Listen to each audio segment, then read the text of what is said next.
Hi guys, and welcome to our channel.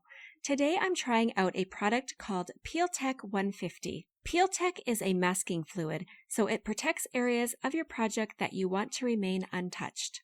I tried it out on several craft projects, and I would like to share those with you today.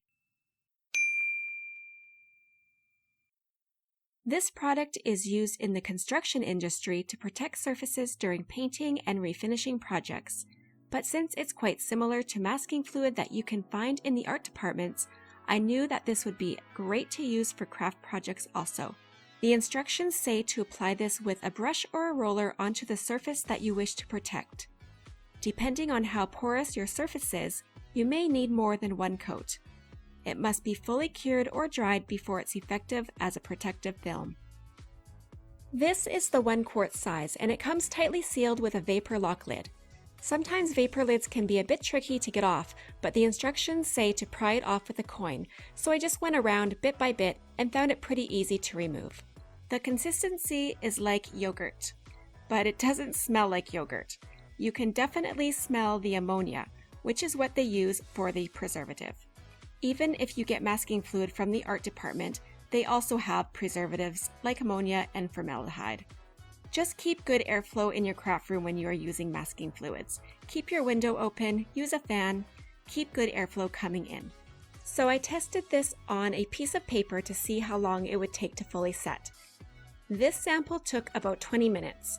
I did put this on quite thick. For smaller crafting projects, you most likely won't need to apply quite as thick, so it will be dry and cured much more quickly. The 1 quart size is quite large, so I would suggest to put some into a glass jar for easy access. The product will start to dry and set along the sides, so if you keep your jar stored upside down, that will help. For the first project, I'm going to try a floral design on some coffee-stained paper that I made. I'm applying this a bit on the thicker side because I'm going to be immersing this sheet into more coffee to see how the masking holds up. This masking fluid is tinted with a green pigment, so you can easily see where you've painted, which is super helpful.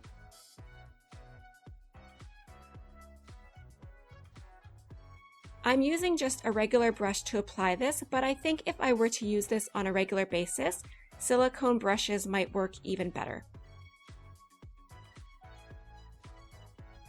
Since this is water-based, it cleans up with soapy water as long as it hasn't cured or dried.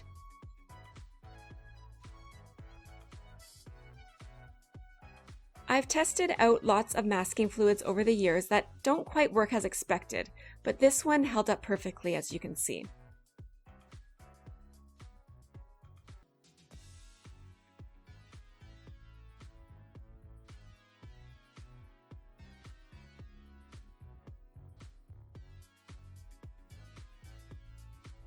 For the next test, I tried this on a porous surface, and this time I thinned it out with just a little bit of water.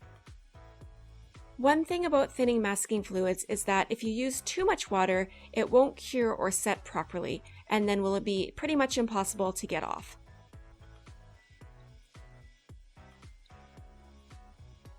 This dried very quickly, and it was fully dry in about 5 minutes.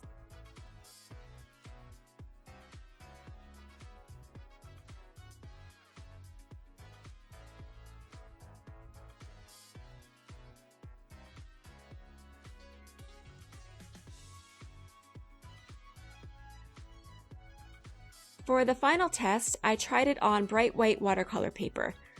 I wanted to see if it left any markings or staining on the paper. When I removed it, the paper didn't show any kind of staining at all.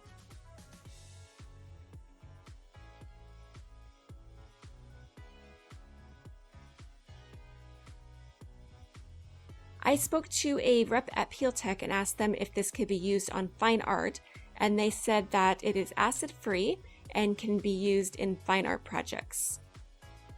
I hope this gave you some good ideas on how to use this product for your crafting projects, and I'm sure you will come up with many more ways. One of our members will get to try a full-size sample when we draw for our craft box giveaway. Once this box is full of crafting supplies, we will be drawing a name from our member list. To become a member, visit our website and click the Become a Member link, and you will be entered. Till next time, take care.